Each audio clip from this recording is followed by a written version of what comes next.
Chapter 41. The Recital. The maliciousness of the cardinal did not leave much for the ambassador to say.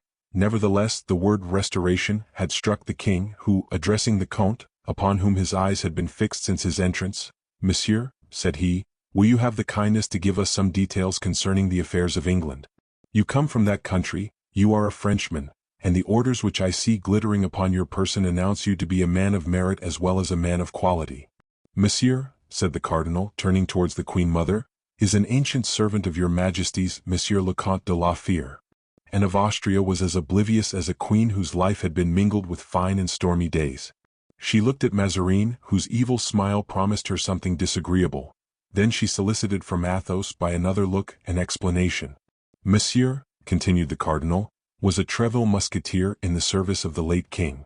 Monsieur is well acquainted with England, whither he has made several voyages at various periods. He is a subject of the highest merit." These words made allusion to all the memories which Anne of Austria trembled to evoke. England, that was her hatred of Richelieu and her love for Buckingham.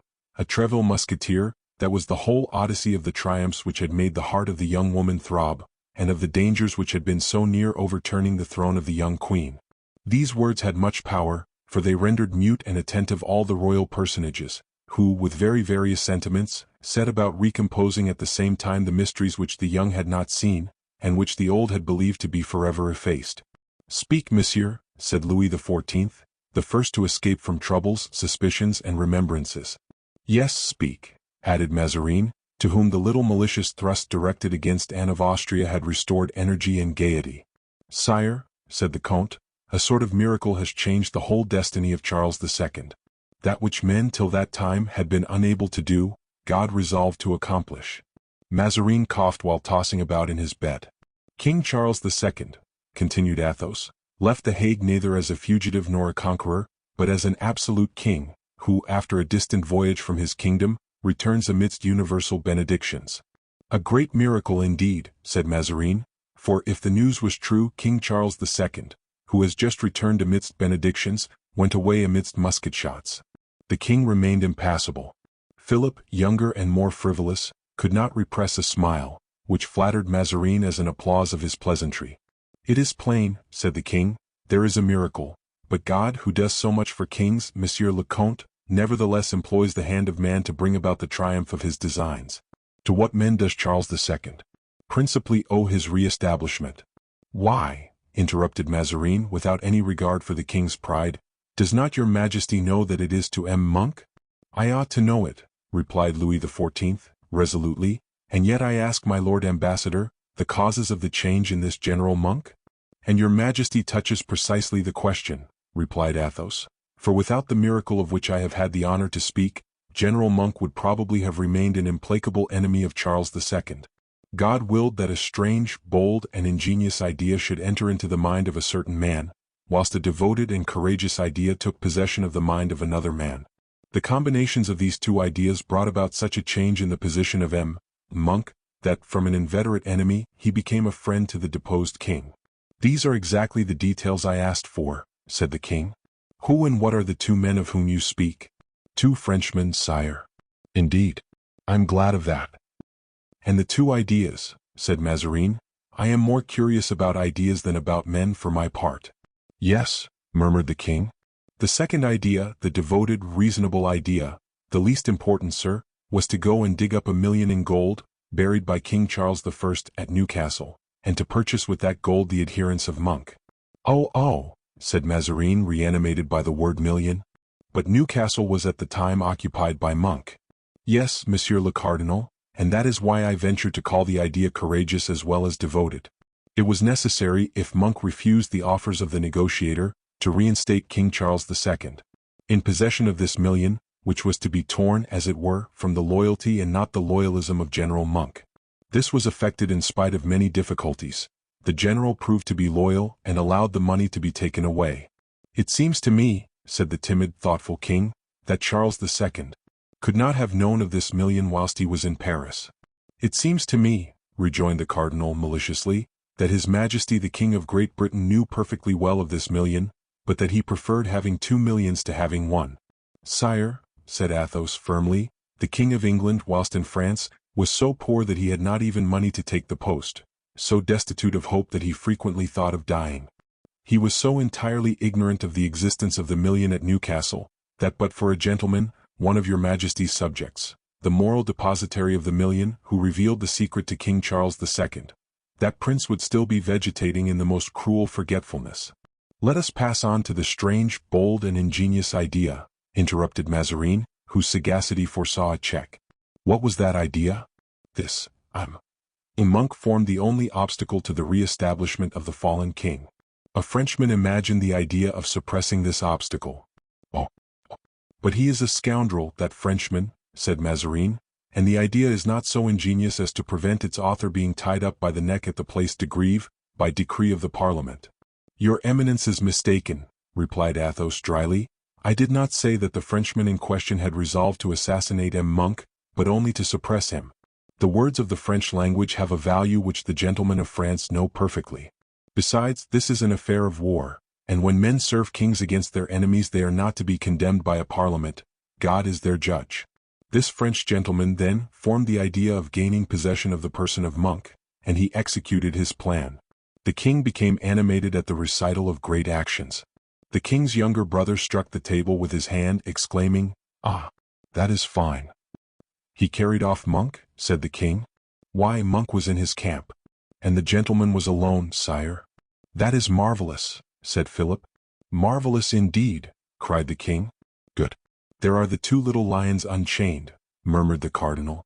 And with an air of spite, which he did not dissemble, "I am unacquainted with these details. Will you guarantee their authenticity, monsieur?" "All the more easily, my lord cardinal, from having seen the events." "You have?" "Yes, monseigneur." The king had involuntarily drawn close to the count.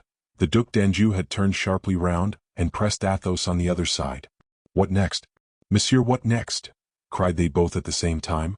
"Sire, Monk, being taken by the Frenchmen, was brought to King Charles II, at The Hague. The king gave back his freedom to Monk, and the grateful general in return gave Charles II the throne of Great Britain, for which so many valiant men had fought in vain." Philip clapped his hands with enthusiasm. Louis XIV, more reflective, turned towards the Comte de la Fère. "Is this true," said he, "in all its details?" "Absolutely true, sire." "That one of my gentlemen knew the secret of the million and kept it?" "Yes, sire." "The name of that gentleman?" "It was your humble servant," said Athos, simply, and bowing. A murmur of admiration made the heart of Athos swell with pleasure. He had reason to be proud, at least. Mazarin himself had raised his arms towards heaven. "Monsieur," said the king, "I shall seek and find means to reward you." Athos made a movement. "Oh, not for your honesty, to be paid for that would humiliate you. But I owe you a reward for having participated in the restoration of my brother, King Charles II. "Certainly," said Mazarin. "It is the triumph of a good cause which fills the whole house of France with joy," said Anne of Austria. "I continue," said Louis XIV. "Is it also true that a single man penetrated to Monk in his camp and carried him off? That man had 10 auxiliaries, taken from a very inferior rank." "And nothing more but them?" "Nothing more." "And he is named?" "Monsieur d'Artagnan, formerly lieutenant of the Musketeers of your Majesty." And of Austria colored. Mazarin became yellow with shame. Louis XIV was deeply thoughtful, and a drop of moisture fell from his pale brow. "What men?" murmured he. And involuntarily, he darted a glance at the minister which would have terrified him, if Mazarin at the moment had not concealed his head under his pillow. "Monsieur," said the young Duc d'Anjou, placing his hand, delicate and white as that of a woman, upon the arm of Athos, "tell that brave man, I beg you, that Monsieur, brother of the king, will tomorrow drink his health before 500 of the best gentlemen of France." And on finishing those words, the young man, perceiving that his enthusiasm had deranged one of his ruffles, set to work to put it to rights with the greatest care imaginable. "Let us resume business, sire," interrupted Mazarin, who never was enthusiastic and who wore no ruffles. "Yes, monsieur," replied Louis XIV. "Pursue your communication, monsieur le comte," added he, turning towards Athos. Athos immediately began and offered in due form the hand of the Princess Henrietta Stuart to the young prince, the king's brother.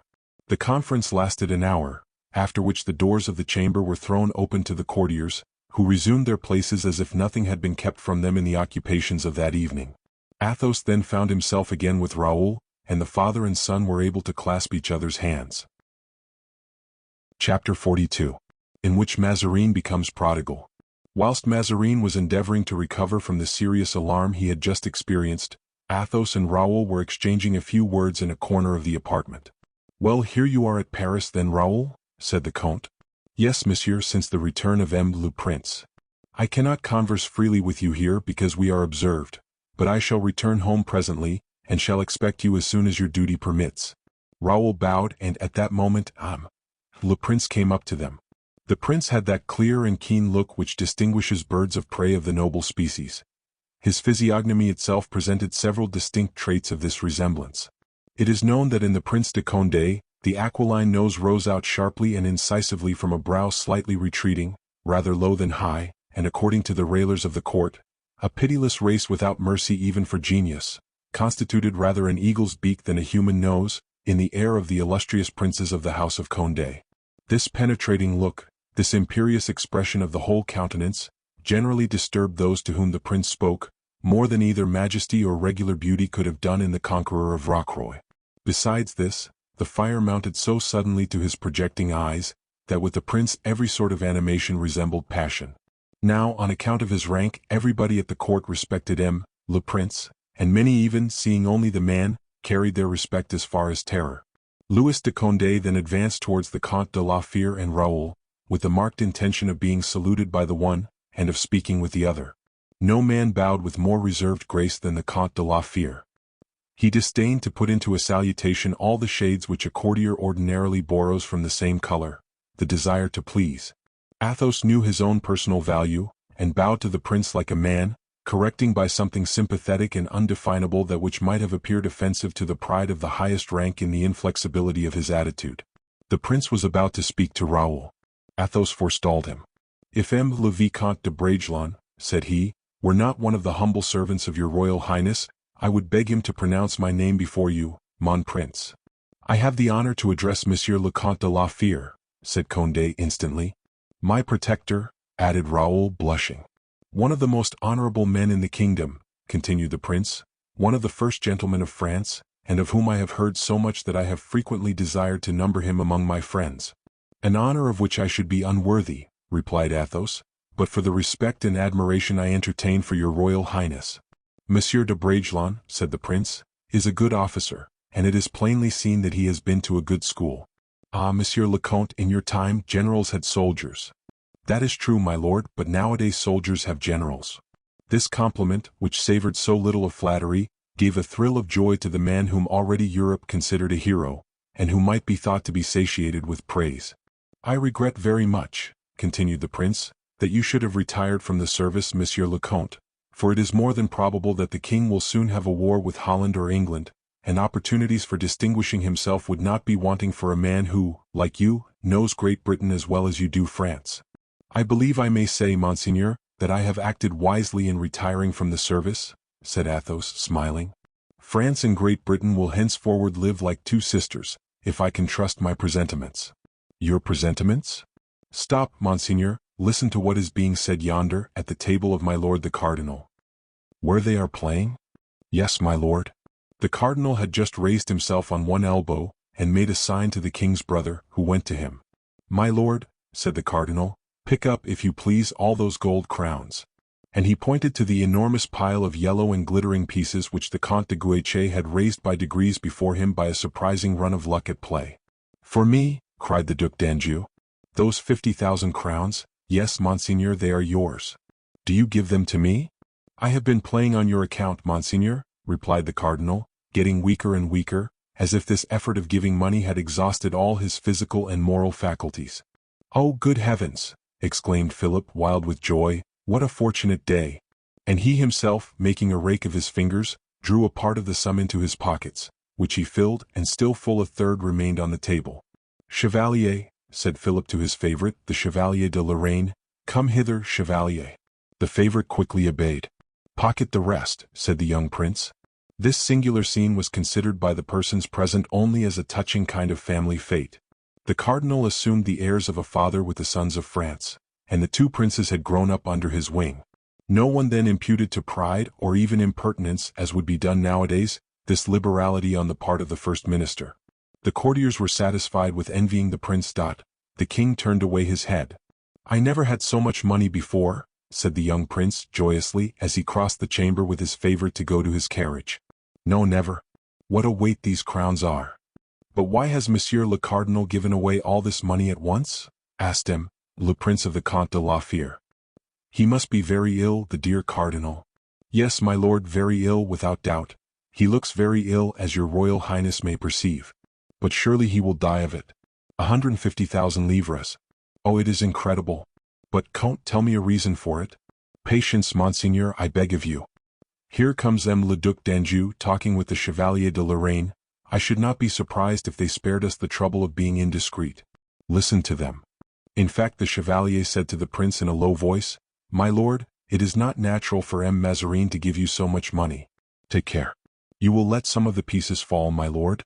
What design has the cardinal upon you to make him so generous?" "As I said," whispered Athos in the prince's ear, "that perhaps is the best reply to your question." "Tell me, my lord," repeated the Chevalier impatiently as he was calculating, by weighing them in his pocket, the quota of the sum which had fallen to his share by rebound. "My dear Chevalier, a wedding present." "How, a wedding present?" "Yes, I am going to be married," replied the Duc d'Anjou without perceiving at the moment he was passing the prince and Athos, who both bowed respectfully. The Chevalier darted at the young duke a glance so strange and so malicious, that the Comte de la Fere quite started on beholding it. You to be married," repeated he. "Oh, that's impossible. You would not commit such a folly." "Bah! I don't do it myself, I am made to do it," replied the Duc d'Anjou. "But come quick, let us get rid of our money." Thereupon he disappeared with his companion, laughing and talking, whilst all heads were bowed on his passage. "Then," whispered the prince to Athos, "that is the secret. It was not I who told you so, my lord. He is to marry the sister of Charles II? "I believe so." The prince reflected for a moment, and his eye shot forth one of its not infrequent flashes. "Humph," said he slowly as if speaking to himself, "our swords are once more to be hung on the wall, for a long time," and he sighed. All that sigh contained of ambitions silently stifled, of extinguished illusions and disappointed hopes, Athos alone divined, for he alone heard that sigh. Immediately after, the prince took leave and the king left the apartment. Athos, by a sign made to Bragelonne, renewed the desire he had expressed at the beginning of the scene. By degrees the chamber was deserted, and Mazarin was left alone, a prey to suffering which he could no longer dissemble. "Bernouin! Bernouin!" cried he in a broken voice. "What does Monseigneur want?" "Guenaud, let Guenaud be sent for," said his Eminence. "I think I'm dying." Bernouin, in great terror, rushed into the cabinet to give the order, and the piqueur, who hastened to fetch the physician, passed the king's carriage in the Rue Saint-Honoré. Chapter 43. Guenaud. The cardinal's order was pressing. Guenaud quickly obeyed it.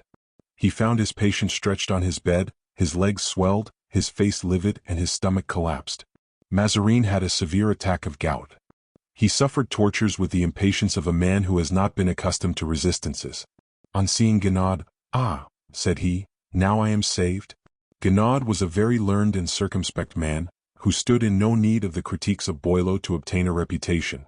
When facing a disease, if it were personified in a king, he treated the patient as a Turk treats a Moor.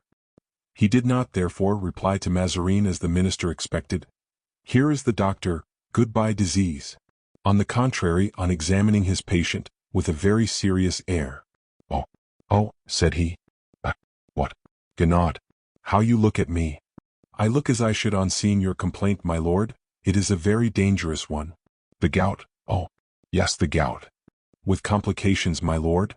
Mazarin raised himself upon his elbow, and questioning by look and gesture, "What do you mean by that? Am I worse than I believe myself to be?" "My lord," said Guenaud, seating himself beside the bed, "your Eminence has worked very hard during your life, your Eminence has suffered much. But I am not old, I fancy.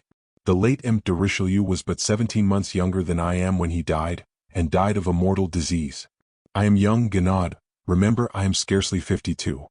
"Oh, my lord, you are much more than that. How long did the Fronde last?" "For what purpose do you put such a question to me?" "For a medical calculation, monseigneur." "Well, some 10 years, off and on." "Very well, be kind enough to reckon every year of the Fronde as 3 years, that makes 30, Now 20 and 52 make 72 years. You are 72, my lord, and that is a great age. Whilst saying this, he felt the pulse of his patient. This pulse was full of such fatal indications that the physician continued, notwithstanding the interruptions of the patient. Put down the years of the Fronde at 4 each, and you have lived 82 years. Are you speaking seriously, Guinaud? Alas. Yes, monseigneur. You take a roundabout way then to inform me that I am very ill? Ma foi. Yes, my lord, and with a man of the mind and courage of your eminence, it ought not to be necessary to do so.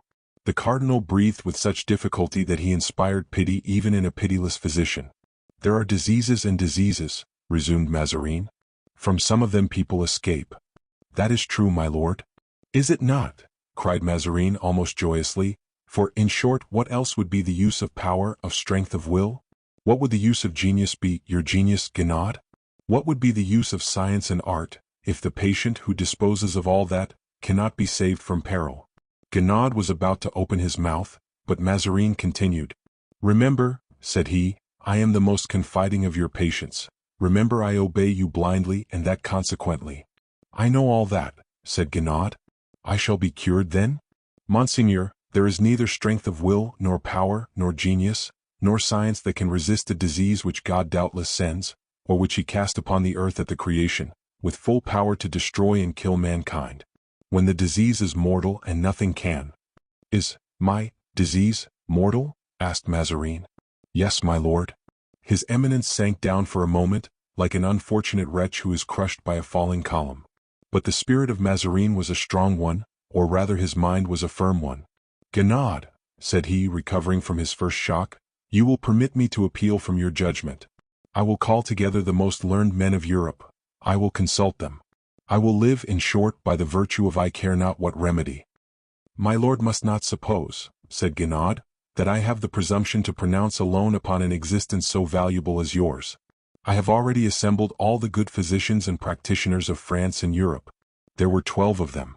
And they said that your eminence was suffering from a mortal disease. I have the consultation signed in my portfolio. If your eminence will please to see it, you will find the names of all the incurable diseases we have met with.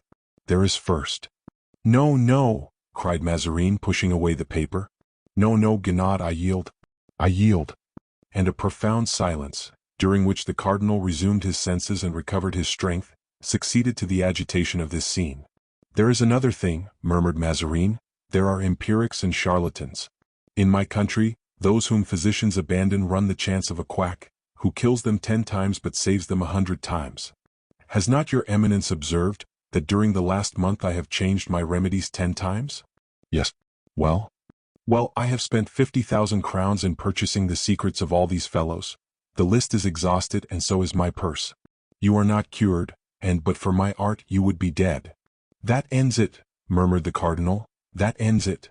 And he threw a melancholy look upon the riches which surrounded him. And must I quit all that? Sighed he. I am dying, Guinaud. I am dying. Oh, not yet, my lord, said the physician. Mazarin seized his hand. In what time? Asked he, fixing his 2 large eyes upon the impassible countenance of the physician. My lord, we never tell that.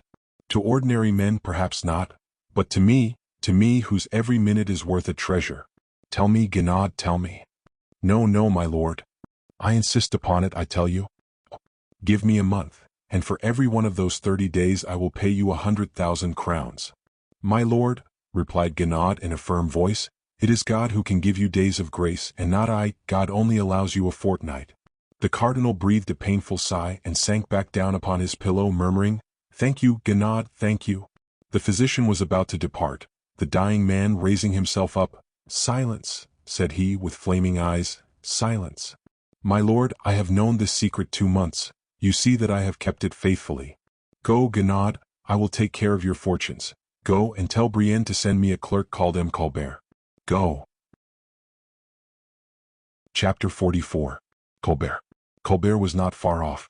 During the whole evening he had remained in one of the corridors, chatting with Bernouin and Brienne, and commenting, with the ordinary skill of people of court, upon the news which developed like air bubbles upon the water, on the surface of each event. It is doubtless time to trace in a few words one of the most interesting portraits of the age, and to trace it with as much truth perhaps as contemporary painters have been able to do. Colbert was a man in whom the historian and the moralist have an equal right. He was 13 years older than Louis XIV, his future master. Of middle height, rather lean than otherwise, he had deep-set eyes, a mean appearance, his hair was coarse, black and thin, which, say the biographers of his time, made him take early to the skullcap. A look of severity, of harshness even, a sort of stiffness, which with inferiors was pride, with superiors an affectation of superior virtue, a surly cast of countenance upon all occasions, even when looking at himself in a glass alone, such is the exterior of his personage. As to the moral part of his character, the depth of his talent for accounts, and his ingenuity in making sterility itself productive, were much boasted of. Colbert had formed the idea of forcing governors of frontier places to feed the garrisons without pay, with what they drew from contributions.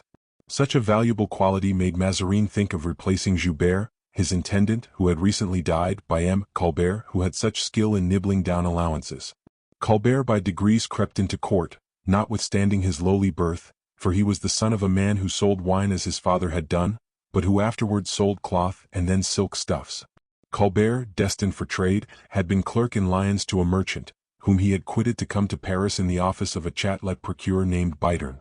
It was here he learned the art of drawing up an account, and the much more valuable one of complicating it. This stiffness of manner in Colbert had been of great service to him. It is so true that fortune, when she has a caprice, resembles those women of antiquity, who, when they had a fancy, were disgusted by no physical or moral defects in either men or things. Colbert, placed with Michel Le Tellier, Secretary of State in 1648, by his cousin Colbert, Seigneur de Saint-Penange, who protected him, received one day from the minister a commission for Cardinal Mazarin. His eminence was then in the enjoyment of flourishing health, and the bad years of the Fronde had not yet counted triple and quadruple for him. He was at Sedan, very much annoyed at a court intrigue in which Anne of Austria seemed inclined to desert his cause. Of this intrigue Le Tellier held the thread.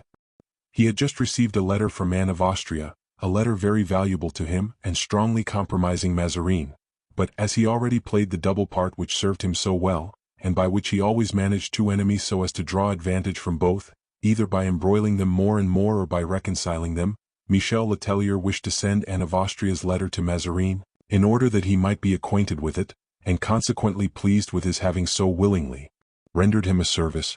To send the letter was an easy matter. To recover it again after having communicated it, that was the difficulty. Le Tellier cast his eyes around him, and seeing the black and meagre clerk with the scowling brow, scribbling away in his office, he preferred him to the best gendarme for the execution of this design. Colbert was commanded to set out for Sedan, with positive orders to carry the letter to Mazarin, and bring it back to Le Tellier. He listened to his orders with scrupulous attention, required the instructions to be repeated twice, and was particular in learning whether the bringing back was as necessary as the communicating, and Le Tellier replied sternly, more necessary.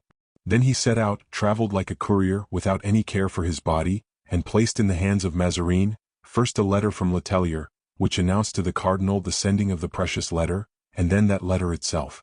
Mazarin colored greatly whilst reading Anne of Austria's letter, gave Colbert a gracious smile and dismissed him. When shall I have the answer, Monseigneur? Tomorrow. Tomorrow morning? Yes, monsieur. The clerk turned upon his heel, after making his very best bow. The next day he was at his post at 7 o'clock. Mazarin made him wait till 10. He remained patiently in the antechamber. His turn having come, he entered. Mazarin gave him a sealed packet. On the envelope of this packet were these words, Monsieur Michel Le Tellier, etc. Colbert looked at the packet with much attention. The cardinal put on a pleasant countenance and pushed him towards the door. And the letter of the Queen Mother, my lord? Asked Colbert. It is in with the rest in the packet, said Mazarin. Oh, very well, replied Colbert, and placing his hat between his knees, he began to unseal the packet. Mazarin uttered a cry. What are you doing? Said he angrily. I am unsealing the packet, my lord. You mistrust me then, master pedant, do you? Did anyone ever see such impertinence? Oh, my lord, do not be angry with me. It is certainly not your eminence's word I place in doubt, God forbid. What then? It is the carefulness of your chancery, my lord. What is a letter? A rag. May not a rag be forgotten? And look, my lord, look if I was not right. Your clerks have forgotten the rag. The letter is not in the packet.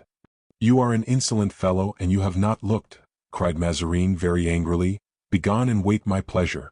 Whilst saying these words, with perfectly Italian subtlety he snatched the packet from the hands of Colbert, and re-entered his apartments. But this anger could not last so long as to be replaced in time by reason. Mazarin, every morning on opening his closet door, found the figure of Colbert like a sentinel behind the bench, and this disagreeable figure never failed to ask him humbly, but with tenacity, for the Queen Mother's letter. Mazarin could hold out no longer and was obliged to give it up.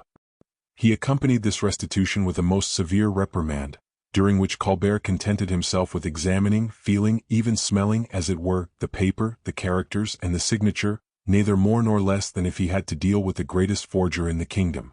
Mazarin behaved still more rudely to him, but Colbert, still impassible, having obtained a certainty that the letter was the true one, went off as if he had been deaf. This conduct obtained for him afterwards the post of Joubert, for Mazarin, instead of bearing malice, admired him, and was desirous of attaching so much fidelity to himself. It may be judged by this single anecdote what the character of Colbert was.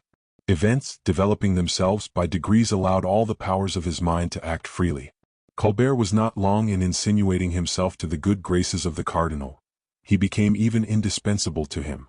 The clerk was acquainted with all his accounts without the cardinal's ever having spoken to him about them. This secret between them was a powerful tie, and this was why, when about to appear before the master of another world, Mazarin was desirous of taking good counsel in disposing the wealth he was so unwillingly obliged to leave in this world. After the visit of Guinaud, he therefore sent for Colbert, desired him to sit down, and said to him, "Let us converse, Monsieur Colbert, and seriously, for I am very ill, and I may chance to die." "Man is mortal," replied Colbert. "I have always remembered that, M. Colbert, and I have worked with that end in view. You know that I have amassed a little wealth." "I know you have, Monseigneur." "At how much do you estimate, as near as you can, the amount of this wealth, M. Colbert?" "At 40,560,200 livres, 9 cents, 8 farthings, replied Colbert. The cardinal heaved a deep sigh and looked at Colbert with wonder, but he allowed a smile to steal across his lips. "Known money," added Colbert in reply to that smile. The cardinal gave quite a start in bed. "What do you mean by that?" said he. "I mean," said Colbert, "that besides those 40,560,200 livres, 9 cents, 8 farthings, there are 13 millions that are not known." "Ouf," sighed Mazarin, "what a man!" At this moment, the head of Bernouin appeared through the embrasure of the door. "What is it?" asked Mazarin, "and why do you disturb me?" "The Theatin father, your eminence's director, was sent for this evening, and he cannot come again to my lord till after tomorrow." Mazarin looked at Colbert, who rose and took his hat, saying, "I shall come again, my lord." Mazarin hesitated. "No, no," said he, "I have as much business to transact with you as with him. Besides, you are my other confessor, and what I have to say to one the other may hear. Remain where you are, Colbert." "But my lord, if there be no secret of penitence, will the director consent to my being here?" "Do not trouble yourself about that, come into the Ruelle." "I can wait outside, Monseigneur." "No, no, it will do you good to hear the confession of a rich man." Colbert bowed and went into the Ruelle. "Introduce the Theatin father," said Mazarin, closing the curtains. Chapter 45. Confession of a Man of Wealth. The Theatin entered deliberately, without being too much astonished at the noise and agitation which anxiety for the cardinal's health had raised in his household. "Come in, my reverend father," said Mazarin after a last look at the Ruelle. "Come in and console me." "That is my duty, my lord," replied the Theatin. "Begin by sitting down and making yourself comfortable, for I am going to begin with a general confession. You will afterwards give me a good absolution, and I shall believe myself more tranquil." "My lord," said the father, "you are not so ill as to make a general confession urgent, and it will be very fatiguing, take care." "You suspect, then, that it may be long, father?" "How can I think it otherwise, when a man has lived so completely as your eminence has done?" "Ah, that is true, yes, the recital may be long." "The mercy of God is great," snuffled the Theatin. "Stop," said Mazarin, "there I begin to terrify myself with having allowed so many things to pass which the Lord might reprove." "Is that not always so?" said the Theatin naively, removing further from the lamp his thin pointed face, like that of a mole. "Sinners are so forgetful beforehand and scrupulous when it is too late." "Sinners?" replied Mazarin. "Do you use that word ironically, and to reproach me with all the genealogies I have allowed to be made on my account? I, the son of a fisherman, in fact? This is quite untranslatable, it being a play upon the words pêcheur with a grave over the first E, a sinner, and pêcheur with an accent circumflex over the first E, a fisherman. It is in very bad taste. Trans. Said the Therotin. That is a first sin, father, for I have allowed myself made to descend from two old Roman consuls, S. Geganius Masserinus I, Masserinus II-D, and Proculus Masserinus III-D, of whom the Chronicle of Highlander speaks. From Masserinus to Mazarine the proximity was tempting. Masserinus, a diminutive, means leanish, poorish, out of case. Reverend Father. Mazarini may now be carried to the augmentative mager, thin as Lazarus. Look. And he showed his fleshless arms. In your having been born of a family of fishermen I see nothing injurious to you, for St. Peter was a fisherman, and if you are a prince of the church, my lord, he was the supreme head of it. Pass on if you please. So much the more for my having threatened with the Bastille a certain Bonnet, a priest of Avignon, who wanted to publish a genealogy of the Casa Mazarini much too marvelous. To be probable, replied the Therotin. Oh, if I had acted up to his idea, father, that would have been the vice of pride, another sin. It was an excess of wit, and a person is not to be reproached with such sorts of abuses. Pass on, pass on. I was all pride. Look you, father, I will endeavor to divide that into capital sins. I like divisions when well made. I am glad of that. You must know that in 1630, alas, that is 31 years ago. You were then 29 years old, Monseigneur. A hot-headed age.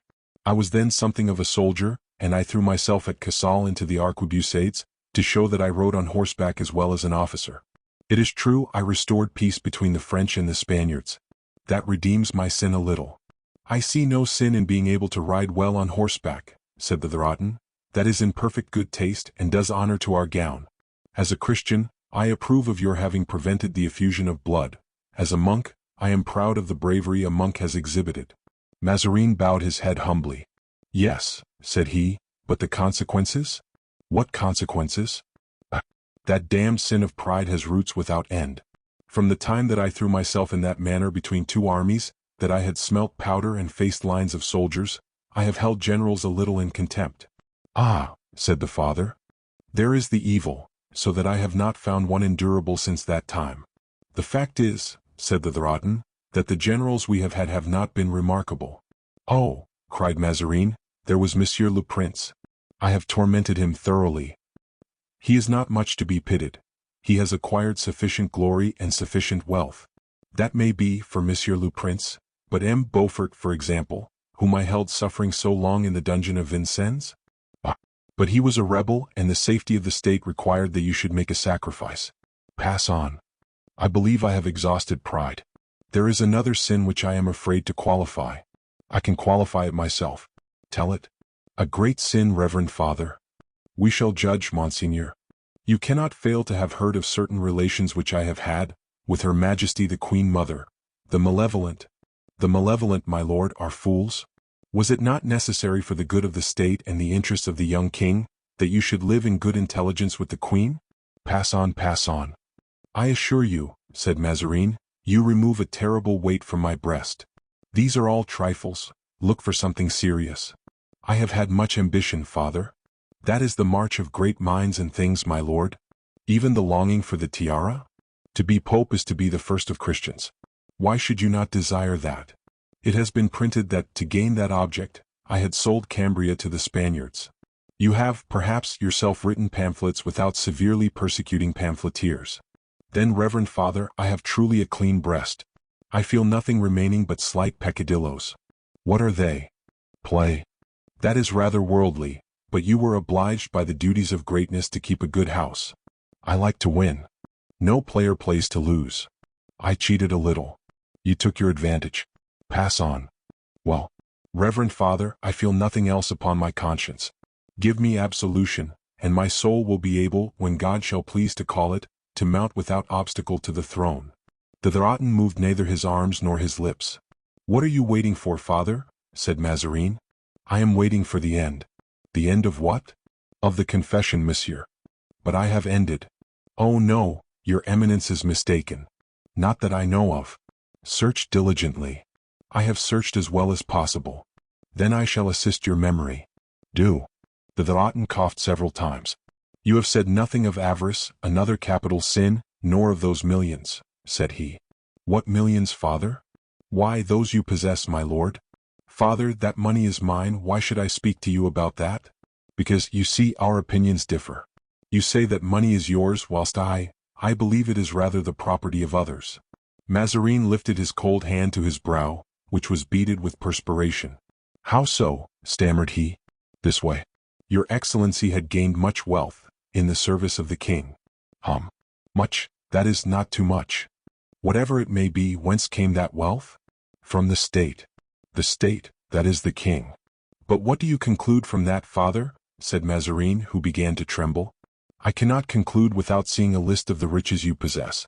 Let us reckon a little, if you please. You have the bishopric of Metz. Yes. The abbeys of St. Clement, St. Arnold, and St. Vincent, all at Metz? Yes. You have the abbey of St. Denis in France, magnificent property? Yes, father. You have the abbey of Cluny, which is rich? I have. That of St. Medard at Soissons, with a revenue of 100,000 livres? I cannot deny it. That of St. Victor at Marseilles, one of the best in the south? Yes, father. A good million a year. With the emoluments of the cardinalship and the ministry, I say too little when I say 2 millions a year. In 10 years that is 20 millions, and 20 millions put out at 50% give, by progression, 23 millions in 10 years. How well you reckon for a Dratton. Since your eminence placed our order in the convent we occupy, near Saint-Germain-des-Prés in 1644, I have kept the accounts of the society. And mine likewise, apparently, father. One ought to know a little of everything, my lord. Very well. Conclude at present. I conclude that your baggage is too heavy to allow you to pass through the gates of paradise. Shall I be damned? If you do not make restitution, yes. Mazarin uttered a piteous cry. Restitution. But to whom, good God? To the owner of that money, to the king. But the king did not give it all to me. One moment. Does not the king sign the ordinances? Mazarin passed from sighs to groans. Absolution. Absolution, cried he. Impossible, my lord. Restitution. Restitution, replied the Dratton. But you absolve me from all other sins, why not from that? Because, replied the father, to absolve you for that motive would be a sin for which the king would never absolve me, my lord. Thereupon the confessor quitted his penitent with an air full of compunction. He then went out in the same manner he had entered. Oh, good God, groaned the cardinal. Come here, Colbert, I am very, very ill indeed, my friend. Chapter 46. The Donation. Colbert reappeared beneath the curtains. Have you heard? Said Mazarin. Alas. Yes, my lord. Can he be right? Can all this money be badly acquired? A Dratton, monseigneur, is a bad judge in matters of finance, replied Colbert coolly. And yet it is very possible that, according to his theological views, your eminence has been, in a certain degree, in the wrong. People generally find they have been so, when they die. In the first place, they commit the wrong of dying, Colbert. That is true, my lord. Against whom, however, did the Dratton make out that you had committed these wrongs? Against the king? Mazarin shrugged his shoulders. As if I had not saved both his state and his finances. That admits of no contradiction, my lord. Does it?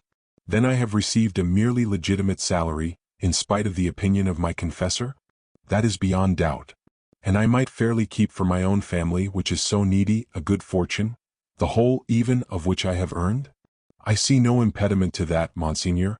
I felt assured that in consulting you, Colbert, I should have good advice, replied Mazarin, greatly delighted. Colbert resumed his pedantic look. My lord, interrupted he, I think it would be quite as well to examine whether what the Dratton said is not a snare. Oh, no, a snare? What for? The Dratton is an honest man. He believed your eminence to be at death's door because your eminence consulted him. Did I not hear him say, distinguish that which the king has given you from that which you have given yourself? Recollect, my lord, if he did not say something a little like that to you? That is quite a theatrical speech. That is possible.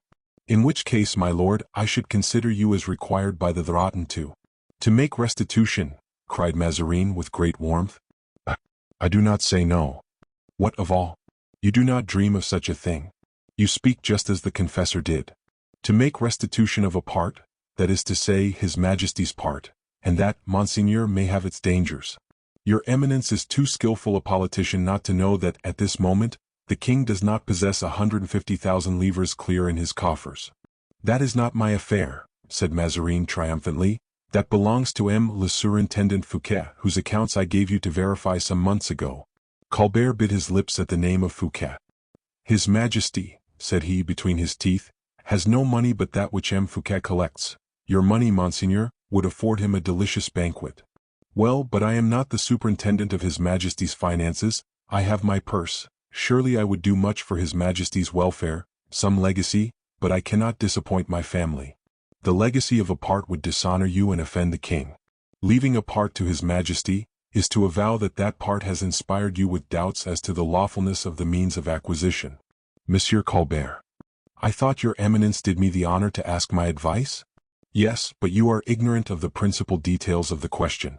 I am ignorant of nothing, my lord. During 10 years all the columns of figures which are found in France have passed into review before me, and if I have painfully nailed them into my brain, they are there now so well riveted, that, from the office of Letellier, who is sober, to the little secret largesses of Fouquet, who is prodigal, I could recite, figure by figure, all the money that is spent in France from Marseilles to Cherbourg.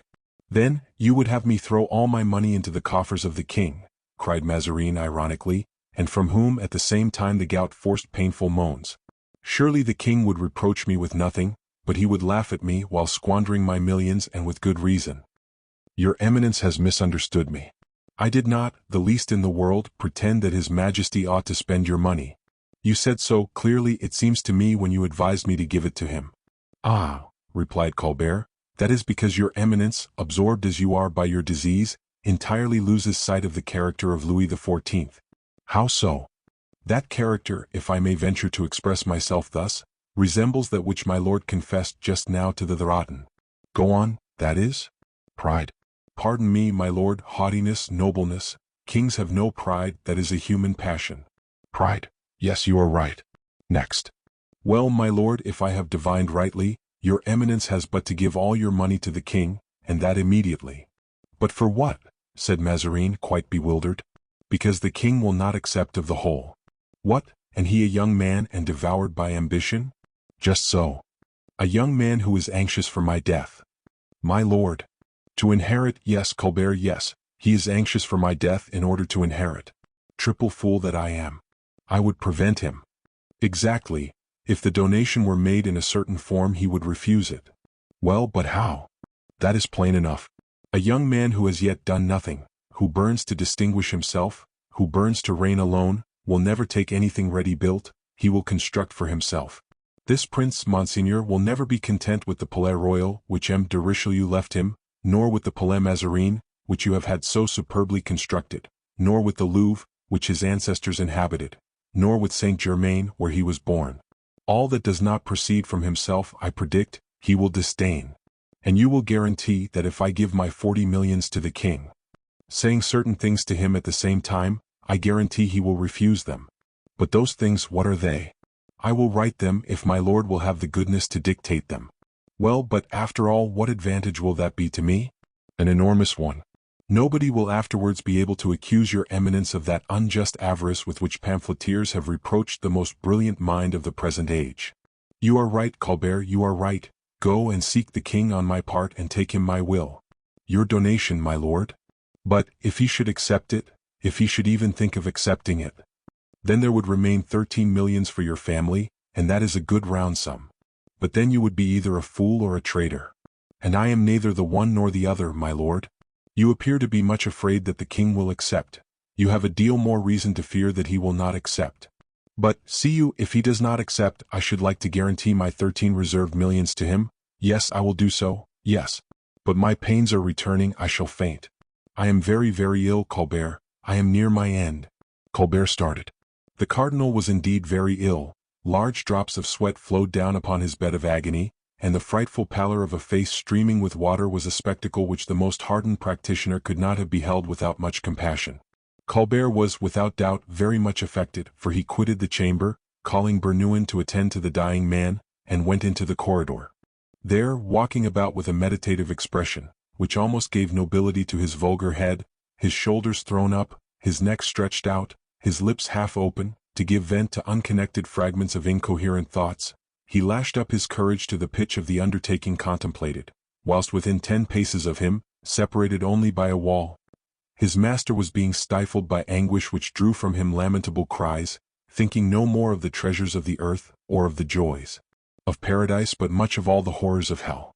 Whilst burning hot napkins, physic, revulsives, and Guinaud, who was recalled, were performing their functions with increased activity, Colbert, holding his great head in both his hands, to compress within it the fever of the projects engendered by the brain, was meditating the tenor of the donation he would make Mazarin write, at the first hour of respite his disease should afford him.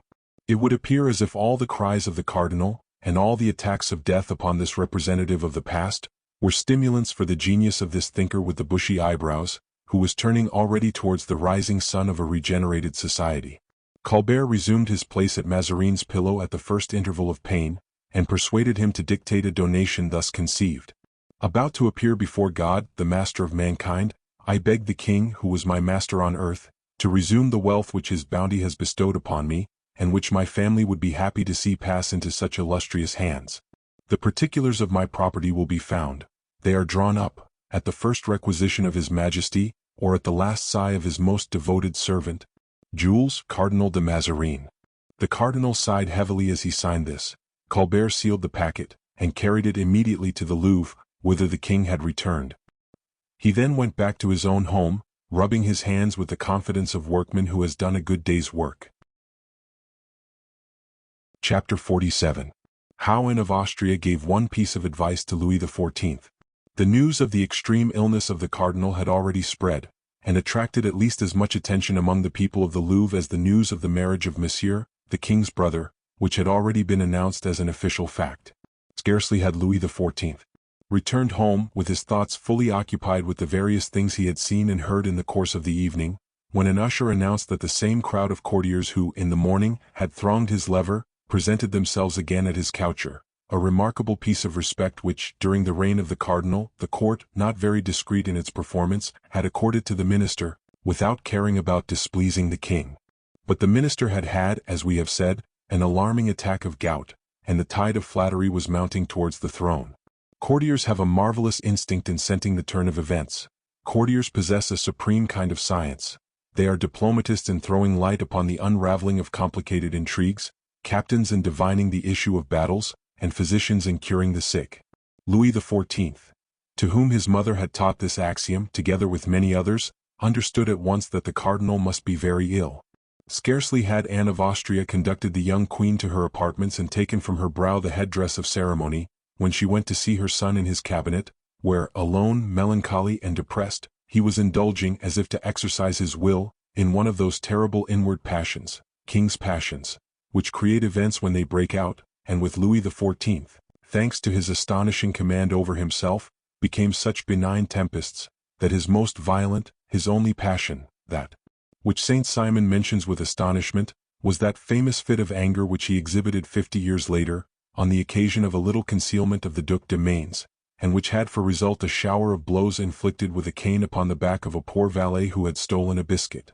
The young king then was, as we have seen, a prey to a double excitement, and he said to himself as he looked in a glass, "O king, king by name and not in fact, phantom, vain phantom art thou, inert statue which has no other power than that of provoking salutations from courtiers, when wilt thou be able to raise thy velvet arm or clench thy silken hand?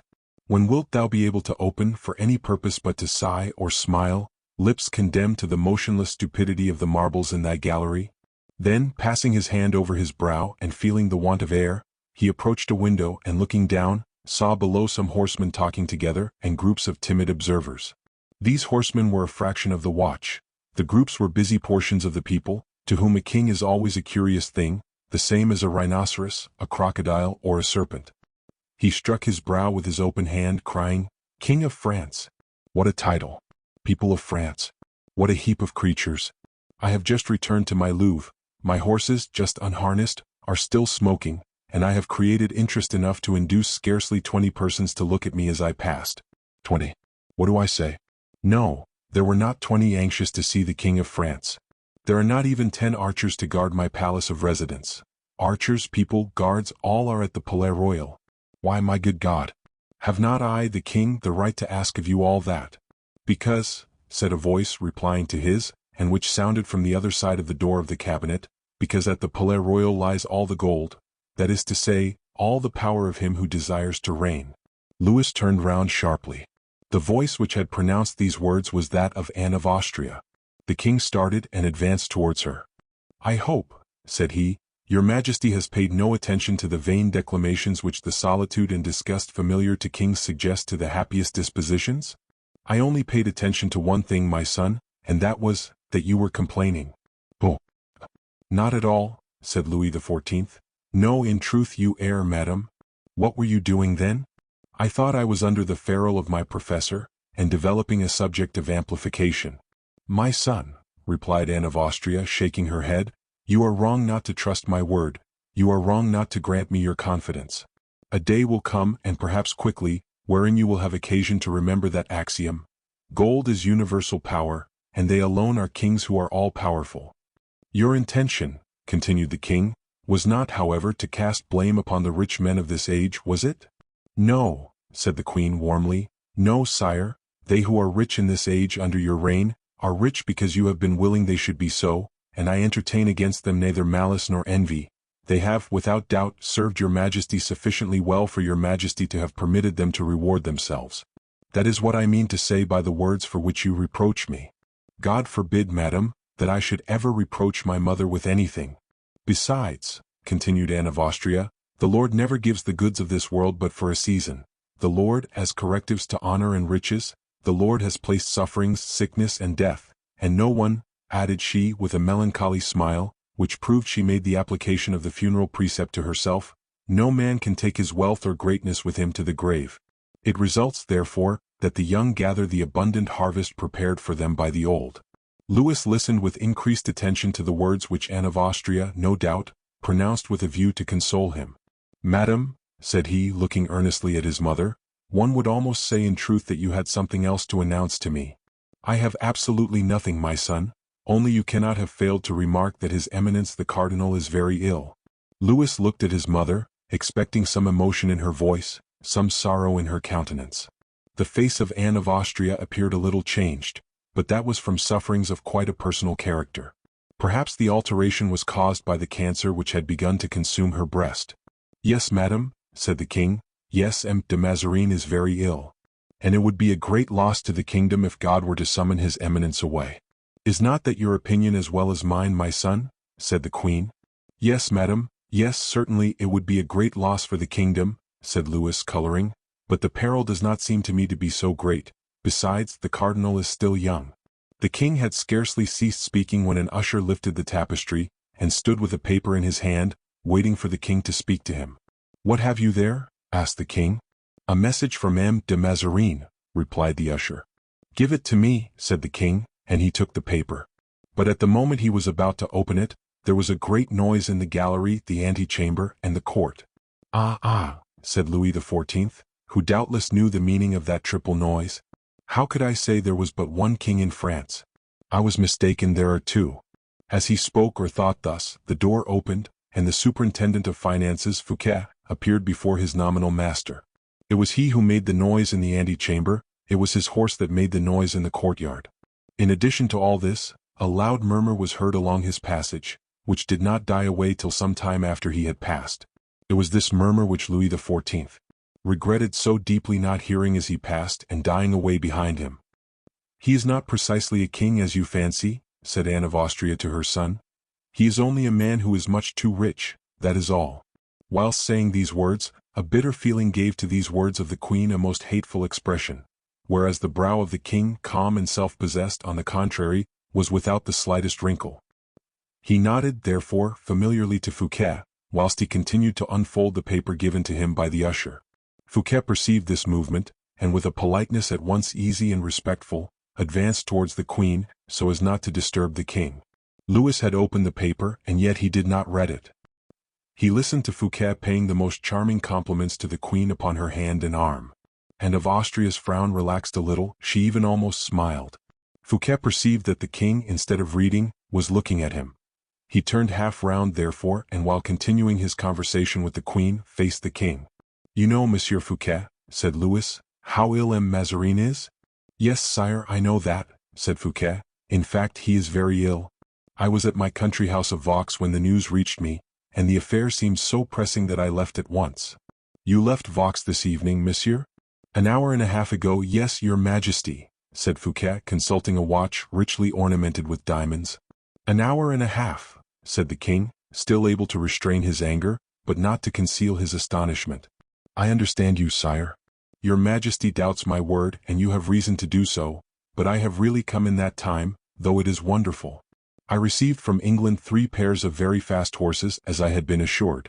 They were placed at distances of 4 leagues apart, and I tried them this evening. They really brought me from Vaux to the Louvre in an hour and a half, so your majesty sees I have not been cheated." The queen mother smiled with something like secret envy. But Fouquet caught her thought. "Thus, madam," he promptly said, "such horses are made for kings, not for subjects, for kings ought never to yield to anyone in anything." The king looked up. "And yet," interrupted Anne of Austria, "you are not a king that I know of, M. Fouquet." "Truly not, madam, therefore the horses only await the orders of his majesty to enter the royal stables, and if I allowed myself to try them, it was only for fear of offering to the king anything that was not positively wonderful." The king became quite red. "You know, Monsieur Fouquet," said the queen, "that at the court of France it is not the custom for a subject to offer anything to his king." Louis started. "I hoped, madam," said Fouquet, much agitated, "that my love for his majesty, my incessant desire to please him, would serve to compensate the want of etiquette. It was not so much a present that I permitted myself to offer, as the tribute I paid." "Thank you, Monsieur Fouquet," said the king politely, "and I am gratified by your intention, for I love good horses. But you know I am not very rich. You, who are my superintendent of finances, know it better than anyone else. I am not able, then, however willing I may be, to purchase such a valuable set of horses." Fouquet darted a haughty glance at the queen mother, who appeared to triumph at the false position in which the minister had placed himself, and replied, "Luxury is the virtue of kings, sire. It is luxury which makes them resemble God. It is by luxury they are more than other men. With luxury a king nourishes his subjects and honors them. Under the mild heat of this luxury of kings springs the luxury of individuals, a source of riches for the people. His Majesty, by accepting the gift of these 6 incomparable horses, would stimulate the pride of his own breeders, of Limousin, Perchy, and Normandy, and this emulation would have been beneficial to all. But the king is silent, and consequently I am condemned." During this speech, Louis was unconsciously folding and unfolding Mazarin's paper, upon which he had not cast his eyes. At length he glanced upon it, and uttered a faint cry at reading the first line. "What is the matter, my son?" asked the queen anxiously, and going towards the king. "From the cardinal," replied the king, continuing to read. "Yes, yes, it is really from him." "Is he worse then?" "Read," said the king, passing the parchment to his mother, as if he thought that nothing less than reading would convince Anne of Austria of a thing so astonishing as was conveyed in that paper. Anne of Austria read in turn, and as she read, her eyes sparkled with joy all the greater from her useless endeavor to hide it, which attracted the attention of Fouquet. "Oh, a regularly drawn-up deed of gift," said she. "A gift?" repeated Fouquet. "Yes," said the king, replying pointedly to the superintendent of finances. "Yes, at the point of death, Monsieur le Cardinal makes me a donation of all his wealth." 40 millions, cried the queen. "Oh, my son, this is very noble on the part of his eminence, and will silence all malicious rumors. 40 millions scraped together slowly, coming back all in one heap to the treasury. It is the act of a faithful subject and a good Christian." And having once more cast her eyes over the act, she restored it to Louis XIV, whom the announcement of the sum greatly agitated. Fouquet had taken some steps backwards and remained silent. The king looked at him and held the paper out to him in turn. The superintendent only bestowed a haughty look of a second upon it, then bowing, "Yes, sire," said he, "a donation I see." "You must reply to it, my son," said Anne of Austria. "You must reply to it, and immediately." "But how, madam?" "By a visit to the cardinal." "Why, it is but an hour since I left his eminence," said the king. "Right then, sire." "Right?" said the young king with evident repugnance.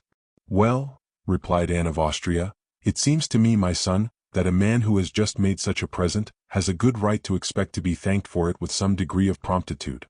Then turning towards Fouquet, Is not that likewise your opinion, monsieur? That the present is worth the trouble? Yes, madame, said Fouquet with a lofty air that did not escape the king. Accept then and thank him, insisted Anne of Austria. What says M. Fouquet? Asked Louis XIV. Does your majesty wish to know my opinion? Yes. Thank him, sire. Ah, said the queen. But do not accept, continued Fouquet. And why not? Asked the queen. You have yourself said why, madame, replied Fouquet, because kings cannot and ought not to receive presents from their subjects. The king remained silent between these two contrary opinions. But 40 millions, said Anne of Austria, in the same tone as that in which at a later period poor Marie Antoinette replied, You will tell me as much. I know, said Fouquet laughing, 40 millions makes a good round sum, such a sum as could almost tempt a royal conscience. But, monsieur, said Anne of Austria, instead of persuading the king not to receive this present, recall to his majesty's mind you whose duty it is, that these 40 millions are a fortune to him. It is precisely, madam, because these 40 millions would be a fortune that I will say to the king, Sire, if it be not decent for a king to accept from a subject 6 horses, worth 20,000 livres, it would be disgraceful for him to owe a fortune to another subject, more or less scrupulous in the choice of the materials which contributed to the building up of that fortune. It ill becomes you, monsieur, to give your king a lesson, said Anne of Austria. Better procure for him 40 millions to replace those you make him lose. The king shall have them whenever he wishes, said the superintendent of finances, bowing.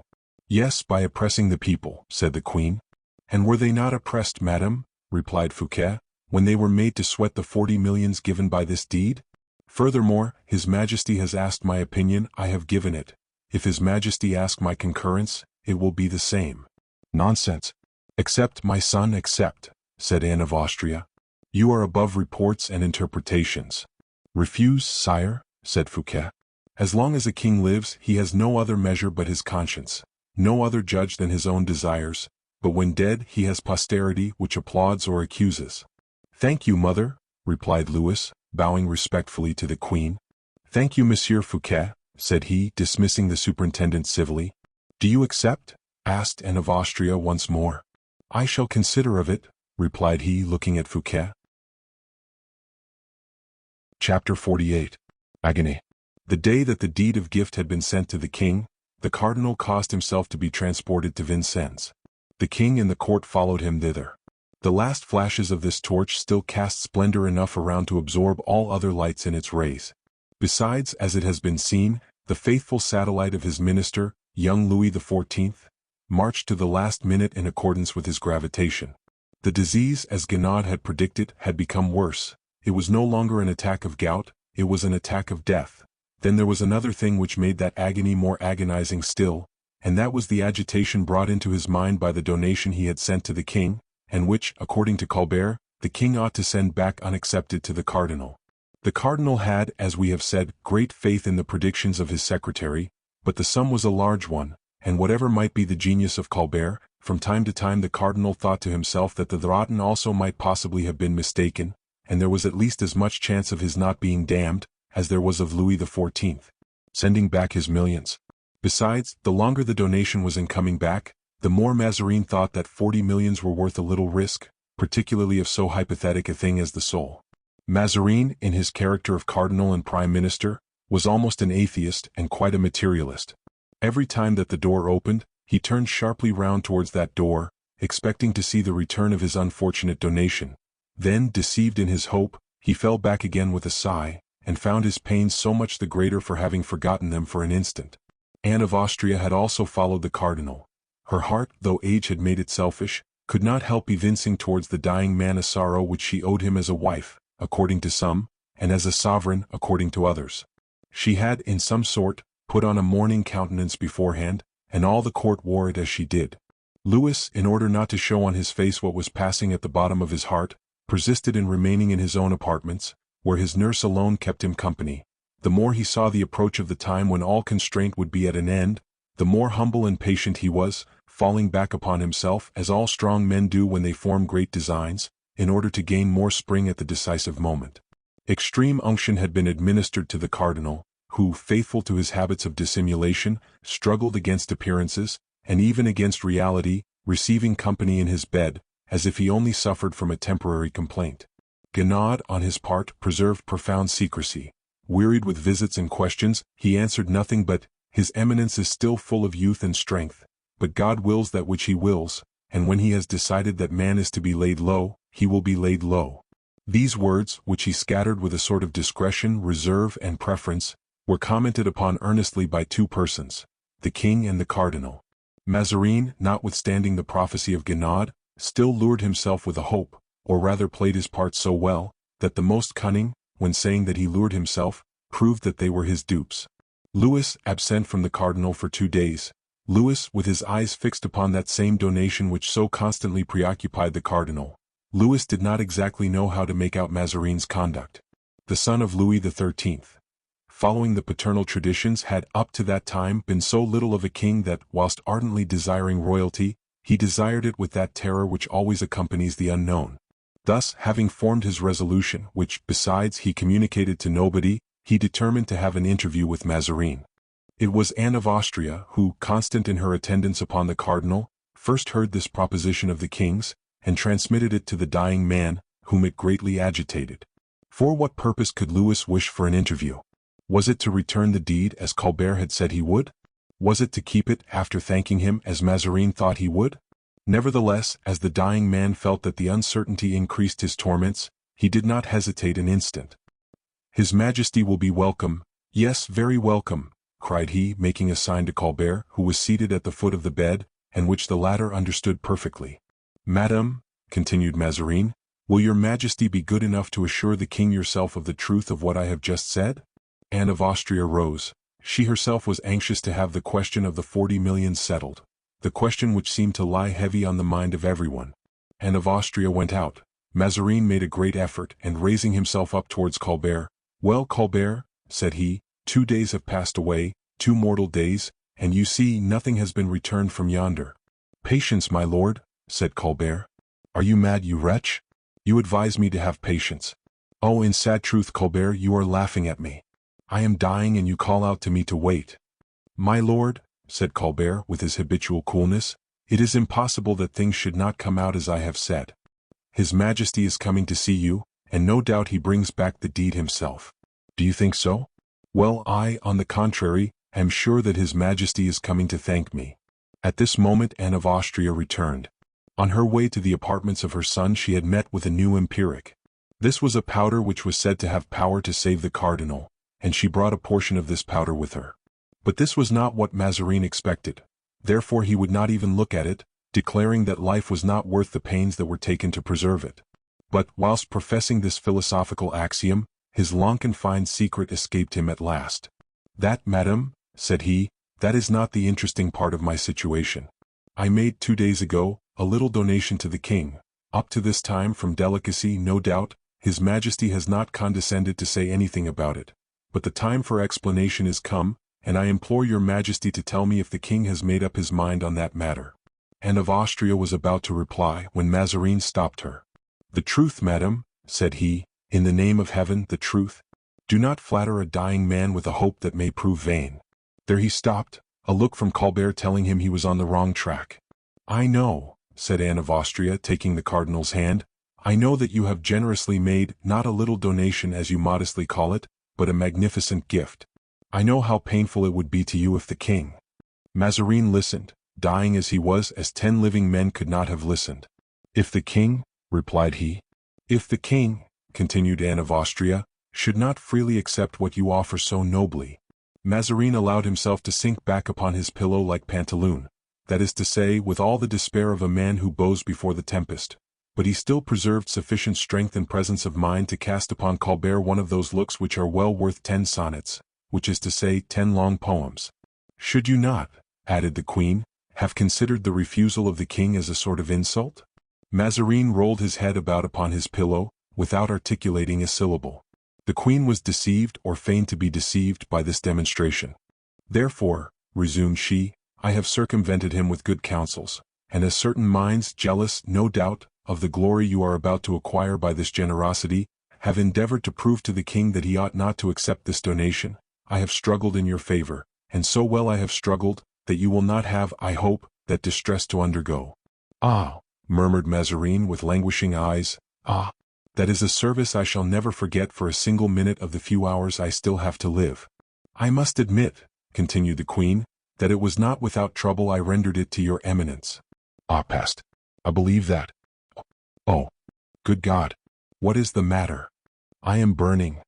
Do you suffer much? As much as one of the damned. Colbert would have liked to sink through the floor. So then, resumed Mazarin, your Majesty thinks that the king, he stopped several seconds, that the king is coming here to offer me some small thanks? I think so, said Queen. Mazarin annihilated Colbert with his last look. At that moment the ushers announced that the king was in the antechambers, which were filled with people. This announcement produced a stir of which Colbert took advantage to escape by the door of the Ruelle. Anne of Austria arose and awaited her son, standing. Louis XIV appeared at the threshold of the door, with his eyes fixed upon the dying man, who did not even think it worth while to notice that Majesty from whom he thought he had nothing more to expect. An usher placed an armchair close to the bed.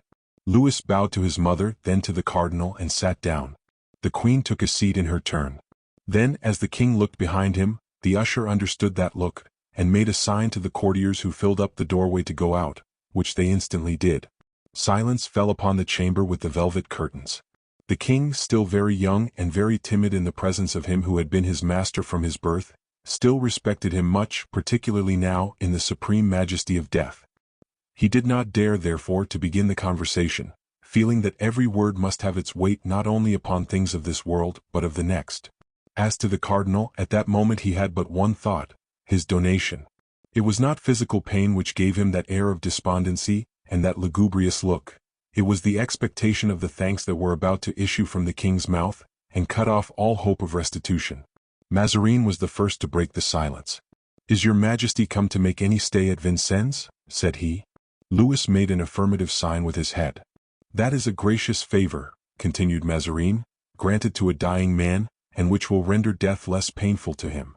"I hope," replied the king, "I am come to visit not a dying man but a sick man susceptible of cure." Mazarin replied by a movement of the head. "Your Majesty is very kind, but I know more than you on that subject." "The last visit, sire?" said he, "the last visit." "If it were so, Monsieur le Cardinal," said Louis, "I would come a last time to ask the counsels of a guide to whom I owe everything." Anne of Austria was a woman, she could not restrain her tears. Louis showed himself much affected, and Mazarin still more than his two guests, but from very different motives. Here the silence returned. The Queen wiped her eyes, and the king resumed his firmness. "I was saying," continued the king, "that I owed much to your eminence." The eyes of the cardinal had devoured the king, for he felt the great moment had come. "And," continued Louis, "the principal object of my visit was to offer you very sincere thanks for the last evidence of friendship you have kindly sent me." The cheeks of the cardinal became sunken, his lips partially opened, and the most lamentable sigh he had ever uttered was about to issue from his chest. "Sire," said he, "I shall have despoiled my poor family, I shall have ruined all who belong to me, which may be imputed to me as an error, but at least, it shall not be said of me that I have refused to sacrifice everything to my king." And of Austria's tears flowed afresh. "My dear Monsieur Mazarin," said the king in a more serious tone than might have been expected from his youth, "you have misunderstood me, apparently." Mazarin raised himself upon his elbow. "I have no purpose to despoil your dear family, nor to ruin your servants. Oh no, that must never be." "Humph," thought Mazarin, "he is going to restore me some scraps. Let us get the largest piece we can." "The king is going to be foolishly affected and play generous," thought the queen. "He must not be allowed to impoverish himself. Such an opportunity for getting a fortune will never occur again." "Sire," said the cardinal, aloud, "my family is very numerous, and my nieces will be destitute when I am gone." "Oh," interrupted the queen eagerly, "have no uneasiness with respect to your family, dear Monsieur Mazarin. We have no friends dearer than your friends. Your nieces shall be my children, the sisters of His Majesty, and if a favor be distributed in France, it shall be to those you love." "Smoke," thought Mazarin, who knew better than anyone the faith that can be put in the promises of kings. Louis read the dying man's thought in his face. "Be comforted, my dear Monsieur Mazarin," said he, with a half-smile, sad beneath its irony. "The Mesdemoiselles de Mancini will lose in losing you, their most precious good, but they shall none the less be the richest heiresses of France, and since you have been kind enough to give me their dowry," the cardinal was panting, "I restore it to them," continued Louis, drawing from his breast and holding towards the cardinal's bed the parchment which contained the donation that, during 2 days, had kept alive such tempests in the mind of Mazarin. "What did I tell you, my lord?" murmured in the alcove a voice which passed away like a breath. "Your Majesty returns my donation," cried Mazarin, so disturbed by joy as to forget his character of a benefactor. "Your Majesty rejects the 40 millions, cried Anne of Austria, so stupefied as to forget her character of an afflicted wife or queen. "Yes, my lord cardinal, yes, madame," replied Louis XIV, tearing the parchment which Mazarin had not yet ventured to clutch. "Yes, I annihilate this deed which despoiled a whole family. The wealth acquired by his eminence in my service is his own wealth and not mine." "But, sire, does your Majesty reflect," said Anne of Austria, "that you have not 10,000 crowns in your coffers?" "Madame, I have just performed my first royal action, and I hope it will worthily inaugurate my reign." "Ah, sire, you are right," cried Mazarin. "That is truly great, that is truly generous which you have just done." And he looked, one after the other, at the pieces of the act spread over his bed, to assure himself that it was the original and not a copy that had been torn. At length his eyes fell upon the fragment which bore his signature, and recognizing it, he sunk back on his bolster in a swoon. Anne of Austria, without strength to conceal her regret, raised her hands and eyes towards heaven. "Oh, sire," cried Mazarin, "may you be blessed. My God, may you be beloved by all my family. Probaccio. If ever any of those belonging to me should cause your displeasure, sire, only frown, and I will rise from my tomb." This pantalonade did not produce all the effect Mazarin had counted upon. Louis had already passed to considerations of a higher nature, and as to Anne of Austria, unable to bear, without abandoning herself to the anger she felt burning within her, the magnanimity of her son and the hypocrisy of the cardinal, she arose and left the chamber, heedless of thus betraying the extent of her grief. Mazarin saw all this, and fearing that Louis XIV might repent his decision, in order to draw attention another way he began to cry out, as at a later period Scapin was to cry out, in that sublime piece of pleasantry with which the morose and grumbling Boileau dared to reproach Molière. His cries, however, by degrees became fainter, and when Anne of Austria left the apartment, they ceased altogether. "Monsieur le Cardinal," said the king, "have you any recommendations to make me?" "Sire," replied Mazarin, "you are already wisdom itself, prudence personified. Of your generosity I shall not venture to speak. That which you have just done exceeds all that the most generous men of antiquity or of modern times have ever done." The king received this praise coldly. "So you confine yourself," said he, "to your thanks, and your experience, much more extensive than my wisdom, my prudence, or my generosity, does not furnish you with a single piece of friendly advice to guide my future." Mazarin reflected for a moment. "You have just done much for me, sire," said he, "that is, for my family." "Say no more about that," said the king. "Well," continued Mazarin, "I shall give you something in exchange for these 40 millions you have refused so royally." Louis XIV indicated by a movement that these flatteries were displeasing to him. "I shall give you a piece of advice," continued Mazarin. "Yes, a piece of advice, advice more precious than the 40 millions. "My lord cardinal," interrupted Louis. "Sire, listen to this advice." "I am listening." "Come nearer, sire, for I am weak. Nearer, sire, nearer." The king bent over the dying man. "Sire," said Mazarin, in so low a tone that the breath of his words arrived only like a recommendation from the tomb in the attentive ears of the king, "Sire, never have a prime minister." Louis drew back astonished. The advice was a confession. A treasure, in fact, was that sincere confession of Mazarin. The legacy of the cardinal to the young king was composed of 6 words only, but those 6 words, as Mazarin had said, were worth 40 millions. Louis remained for an instant bewildered. As for Mazarin, he appeared only to have said something quite natural. A little scratching was heard along the curtains of the alcove. Mazarin understood. "Yes, yes," cried he warmly. "Yes, sire, I recommend to you a wise man, an honest man, and a clever man." "Tell me his name, my lord." "His name is yet almost unknown, sire. It is M. Colbert, my attendant." "Try him," added Mazarin in an earnest voice. "All that he has predicted has come to pass. He has a safe glance, he is never mistaken either in things or in men, which is more surprising still. Sire, I owe you much, but I think I acquit myself of all towards you in giving you M. Colbert." "So be it," said Louis faintly, for as Mazarin had said, the name of Colbert was quite unknown to him, and he thought the enthusiasm of the cardinal partook of the delirium of a dying man. The cardinal sank back on his pillows. "For the present, adieu, sire." "Adieu," murmured Mazarin. "I am tired, and I have yet a rough journey to take before I present myself to my new master. Adieu, sire." The young king felt the tears rise to his eyes. He bent over the dying man, already half a corpse, and then hastily retired. Chapter 49. The first appearance of Colbert. The whole night was passed in anguish common to the dying man and to the king. The dying man expected his deliverance, the king awaited his liberty. Louis did not go to bed. An hour after leaving the chamber of the cardinal, he learned that the dying man, recovering a little strength, had insisted upon being dressed, adorned and painted, and seeing the ambassadors. Like Augustus, he no doubt considered the world a great stage, and was desirous of playing out the last act of the comedy. Anne of Austria reappeared no more in the cardinal's apartments.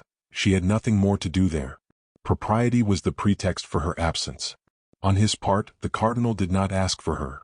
The advice the queen had given her son rankled in his heart. Towards midnight, while still painted, Mazarin's mortal agony came on. He had revised his will, and as this will was the exact expression of his wishes, and as he feared that some interested influence might take advantage of his weakness to make him change something in it, he had given orders to Colbert, who walked up and down the corridor which led to the cardinal's bedchamber, like the most vigilant of sentinels. The king, shut up in his own apartment, dispatched his nurse every hour to Mazarin's chamber, with orders to bring him back an exact bulletin of the cardinal's state.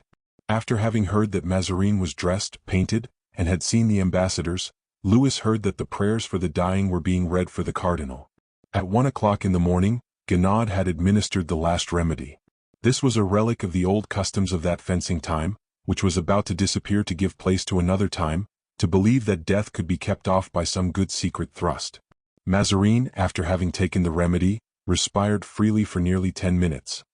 He immediately gave orders that the news should be spread everywhere of a fortunate crisis. The king, on learning this, felt as if a cold sweat were passing over his brow. He had had a glimpse of the light of liberty. Slavery appeared to him more dark and less acceptable than ever. But the bulletin which followed entirely changed the face of things. Mazarin could no longer breathe at all, and could scarcely follow the prayers which the cure of St. Nicholas de Champs recited near him. The king resumed his agitated walk about his chamber, and consulted, as he walked, several papers drawn from a casket of which he alone had the key. A third time the nurse returned. De Mazarin had just uttered a joke and had ordered his Flora, by Titian, to be revarnished. At length, towards 2 o'clock in the morning, the king could no longer resist his weariness. He had not slept for 24 hours. Sleep, so powerful at his age, overcame him for about an hour. But he did not go to bed for that hour. He slept in a fauteuil. About 4 o'clock his nurse awoke him by entering the room. "Well?" asked the king.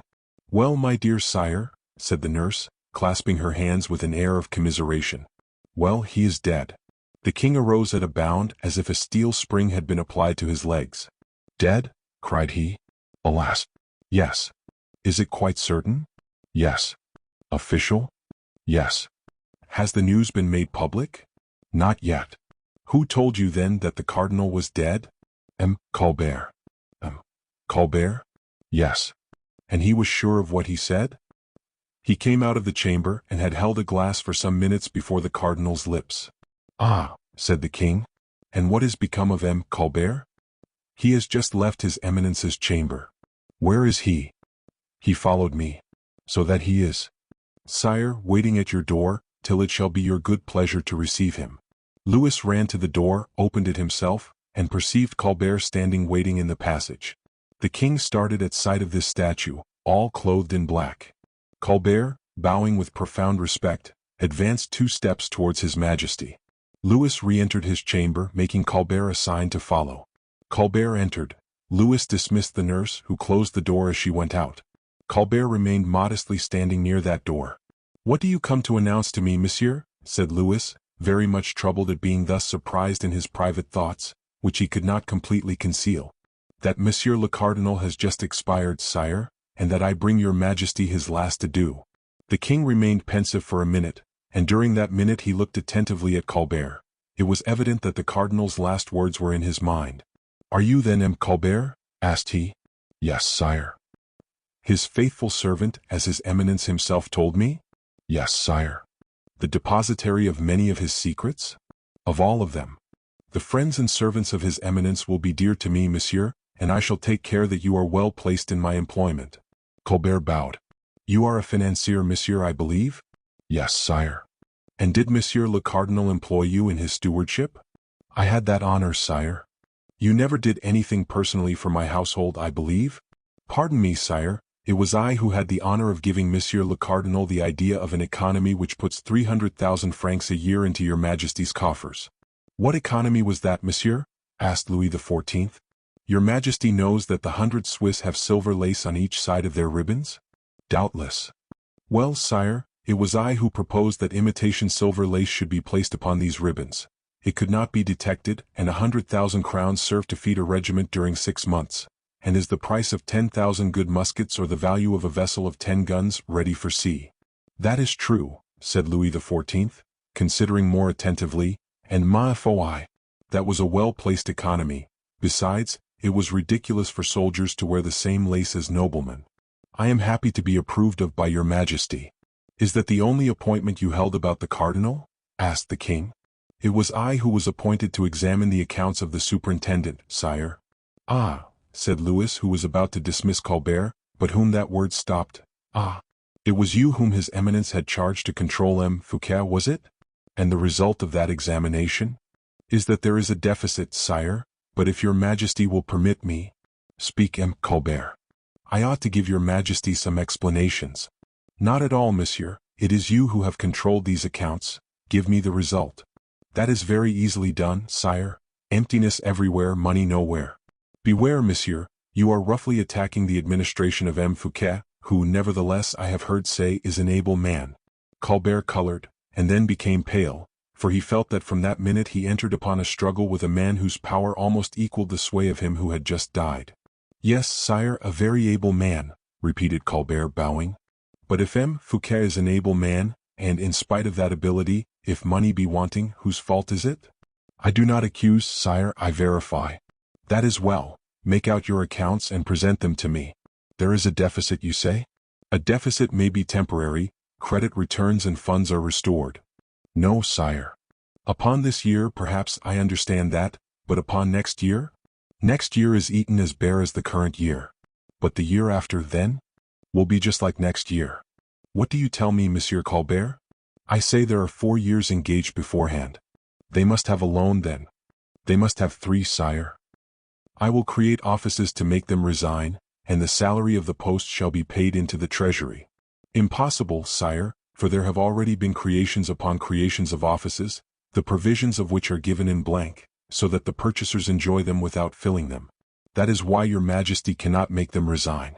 Further, upon each agreement M. Fouquet has made an abatement of 1/3, so that the people have been plundered, without your majesty profiting by it. The king started. Explain me that, M. Colbert, he said. Let your majesty set down clearly your thought, and tell me what you wish me to explain. You are right, clearness is what you wish, is it not? Yes, sire, clearness. God is God above all things because he made light. Well, for example, resumed Louis XIV, if today the cardinal being dead and I being king, suppose I wanted money? Your majesty would not have any. Oh, that is strange, monsieur. Oh, my superintendent would not find me any money? Colbert shook his large head. How is that? Said the king. Is the income of the state so much in debt that there is no longer any revenue? Yes, sire. The king frowned and said, if it be so, I will get together the ordinances to obtain a discharge from the holders, a liquidation at a cheap rate. Impossible, for the ordinances have been converted into bills, which bills, for the convenience of return and facility of transaction, are divided into so many parts that the originals can no longer be recognized. Louis, very much agitated, walked about, still frowning. But if this is as you say, Monsieur Colbert, said he, stopping all at once, I shall be ruined before I begin to reign. You are, in fact, sire, said the impassible caster-up of figures. Well, but yet, monsieur, the money is somewhere? Yes, sire, and even as a beginning, I bring your majesty a note of funds which M. le Cardinal Mazarin was not willing to set down in his testament, neither in any act whatever, but which he confided to me. To you? Yes, sire, with an injunction to remit it to your majesty. What? Besides the 40 millions of the testament? Yes, sire. M. De Mazarin had still other funds? Colbert bowed. Why, that man was a gulf, murmured the king. M. De Mazarin on one side, M. Fouquet on the other, more than 100 millions perhaps between them. No wonder my coffer should be empty. Colbert waited without stirring. And is the sum you bring me worth the trouble? Asked the king. Yes, sire, it is a round sum. Amounting to how much? To 13 millions of livres, sire. 13 millions? Cried Louis, trembling with joy. Do you say 13 millions, Monsieur Colbert? I said 13 millions, yes, your majesty. Of which everybody is ignorant? Of which everybody is ignorant. Which are in your hands? In my hands, yes, sire. And which I can have? Within 2 hours, sire. But where are they then? In the cellar of a house which the cardinal possessed in the city, and which he was so kind as to leave me by a particular clause of his will. You are acquainted with the cardinal's will, then? I have a duplicate of it, signed by his hand. A duplicate? Yes, sire, and here it is. Colbert drew the deed quietly from his pocket and showed it to the king. The king read the article relative to the donation of the house. But, said he, there is no question here but of the house. There is nothing said of the money. Your pardon, sire, it is in my conscience. And Monsieur Mazarin has entrusted it to you? Why not, sire? A man mistrustful of everybody? He was not so of me, sire, as your majesty may perceive. Louis fixed his eyes with admiration upon that vulgar but expressive face. You are an honest man, M. Colbert, said the king. That is not a virtue, it is a duty, replied Colbert coolly. But, added Louis, does not the money belong to the family? If this money belonged to the family it would be disposed of in the testament, as the rest of the fortune is. If this money belonged to the family, I, who drew up the deed of donation in favor of your majesty, should have added the sum of 13 millions to that of 40 millions which was offered to you. How? Exclaimed Louis XIV. Was it you who drew up the deed of donation? Yes, sire. And yet the cardinal was attached to you? Added the king ingenuously. I had assured his eminence you would by no means accept the gift, said Colbert, in that same quiet manner we have described, and which, even in the common habits of life, had something solemn in it. Louis passed his hand over his brow. Oh, how young I am, murmured he, to have command of men. Colbert waited the end of this monologue. He saw Louis raise his head. At what hour shall I send the money to your majesty? Asked he. Tonight at 11 o'clock. I desire that no one may know that I possess this money. Colbert made no more reply than if the thing had not been said to him. Is the amount in ingots or coined gold? In coined gold, sire. That is well. Where shall I send it? To the Louvre. Thank you, M. Colbert. Colbert bowed and retired. 13 millions, exclaimed Louis as soon as he was alone. This must be a dream. Then he allowed his head to sink between his hands as if he were really asleep. But at the end of a moment, he arose and opening the window violently, he bathed his burning brow in the keen morning air, which brought to his senses the scent of the trees and the perfume of the flowers. A splendid dawn was gilding the horizon, and the first rays of the sun bathed in flame the young king's brow. This is the dawn of my reign, murmured Louis XIV. It's a presage sent by the Almighty. Chapter 50. The first day of the royalty of Louis XIV. In the morning the news of the death of the cardinal was spread through the castle, and thence speedily reached the city. The ministers Fouquet, Lyon, and Letellier entered la salle de séances, to hold a council. The king sent for them immediately. Messers, said he, as long as Monsieur le Cardinal lived, I allowed him to govern my affairs, but now I mean to govern them myself. You will give me your advice when I ask it. You may go. The ministers looked at each other with surprise. If they concealed a smile it was with a great effort, for they knew that the prince, brought up in absolute ignorance of business, by this took upon himself a burden much too heavy for his strength. Fouquet took leave of his colleagues upon the stairs, saying, Messers, there will be so much the less labor for us. And he gaily climbed into his carriage. The others, a little uneasy at the turn things had taken, went back to Paris together. Towards 10 o'clock the king repaired to the apartment of his mother, with whom he had a long and private conversation. After dinner he got into his carriage and went straight to the Louvre. There he received much company, and took a degree of pleasure in remarking the hesitation of each, and the curiosity of all. Towards evening he ordered the doors of the Louvre to be closed, with the exception of only one, which opened on the quay. He placed on duty at this point 200 Swiss who did not speak a word of French, with orders to admit all who carried packages, but no others, and by no means to allow anyone to go out. At 11 o'clock precisely, he heard the rolling of a heavy carriage under the arch, then of another, then of a third, after which the gate grated upon its hinges to be closed. Soon after, somebody scratched with his nail at the door of the cabinet. The king opened it himself and beheld Colbert, whose first word was this: "The money is in your majesty's cellar." The king then descended and went himself to see the barrels of specie in gold and silver, which, under the direction of Colbert, for men had just rolled into a cellar of which the king had given Colbert the key in the morning. This review completed, Louis returned to his apartments, followed by Colbert, who had not apparently warmed with one ray of personal satisfaction. "Monsieur," said the king, "what do you wish that I should give you as a recompense for this devotedness and probity?" "Absolutely nothing, sire." "How? Nothing? Not even an opportunity of serving me? If your majesty were not to furnish me with that opportunity, I should not the less serve you. It is impossible for me not to be the best servant of the king. You shall be intendant of the finances, M. Colbert. But there is already a superintendent, sire." "I know that." "Sire, the superintendent of the finances is the most powerful man in the kingdom." "Ah," cried Louis, coloring, "do you think so?" "He will crush me in a week, sire. Your majesty gives me a cant roll for which strength is indispensable. An intendant under a superintendent, that is inferiority. You want support, you do not reckon upon me? I had the honor of telling your majesty that during the lifetime of M. de Mazarin, M. Fouquet was the second man in the kingdom. Now M. de Mazarin is dead, M. Fouquet has become the first. Monsieur, I agree to what you told me of all things up to today, but tomorrow please to remember I shall no longer suffer it. Then I shall be of no use to your majesty? You are all ready, since you fear to compromise yourself in serving me. I only fear to be placed so that I cannot serve your majesty. What do you wish then? I wish your majesty to allow me assistance in the labors of the office of intendant. That post would lose its value. It would gain in security. Choose your colleagues. Messrs. Berteri, Marin, Hervart. Tomorrow the ordonnance shall appear. Sire, I thank you. Is that all you ask? No, sire, one thing more. What is that?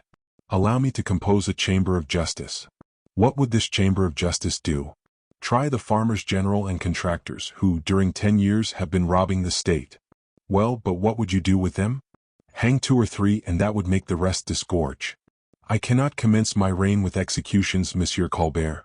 On the contrary, sire, you had better, in order not to have to end with them. The king made no reply. Does your majesty consent? Said Colbert. I will reflect upon it, monsieur. It will be too late when reflection may be made. Why? Because you have to deal with people stronger than ourselves, if they are warned. Compose that chamber of justice, monsieur. I will, sire. Is that all? No, sire, there is still another important affair. What rights does your majesty attach to this office of intendant? Well, I do not know, the customary ones. Sire, I desire that this office be invested with the right of reading the correspondence with England. Impossible, monsieur, for that correspondence is kept from the council. Monsieur le Cardinal himself carried it on. I thought your majesty had this morning declared that there should no longer be a council? Yes, I said so. Let your majesty then have the goodness to read all the letters yourself, particularly those from England. I hold strongly to this article. Monsieur, you shall have that correspondence and render me an account of it. Now, sire, what shall I do with respect to the finances? Everything M. Fouquet has not done. That is all I ask of your majesty. Thanks, sire, I depart in peace. And at these words he took his leave. Louis watched his departure. Colbert was not yet 100 paces from the Louvre when the king received a courier from England. After having looked at and examined the envelope, the king broke the seal precipitately, and found a letter from Charles II. The following is what the English prince wrote to his royal brother. Your majesty must be rendered very uneasy by the illness of M. le Cardinal Mazarin, but the excessive danger can only prove of service to you. The cardinal is given over by his physician. I thank you for the gracious reply you have made to my communication touching the Princess Henrietta, my sister, and in a week the princess and her court will set out for Paris. It is gratifying to me to acknowledge the fraternal friendship you have evinced towards me, and to call you, more justly than ever, my brother. It is gratifying to me, above everything, to prove to your majesty how much I am interested in all that may please you. You are wrong in having Belle-en-Mer secretly fortified. That is wrong. We shall never be at war against each other. That measure does not make me uneasy, it makes me sad. You are spending useless millions, tell your ministers so, and rest assured that I am well informed. Render me the same service, my brother, if occasion offers. The king rang his bell violently, and his valet de chamber appeared. Monsieur Colbert is just gone. He cannot be far off. Let him be called back, exclaimed he. The valet was about to execute the order when the king stopped him. No, said he, no, I see the whole scheme of that man. Belle-Isle belongs to M. Fouquet. Belle-Isle is being fortified. That is a conspiracy on the part of M. Fouquet. The discovery of that conspiracy is the ruin of the superintendent, and that discovery is the result of the correspondence with England. This is why Colbert wished to have that correspondence. But I cannot place all my dependence upon that man. He has a good head, but I must have an arm. Louis all at once uttered a joyful cry. I had, said he, a lieutenant of Musketeers. Yes, sire, Monsieur d'Artagnan. He quitted the service for a time. Yes, sire. Let him be found, and be here tomorrow the first thing in the morning. The valet de chamber bowed and went out. 13 millions in my cellar, said the king, Colbert carrying my purse and D'Artagnan my sword. I am king.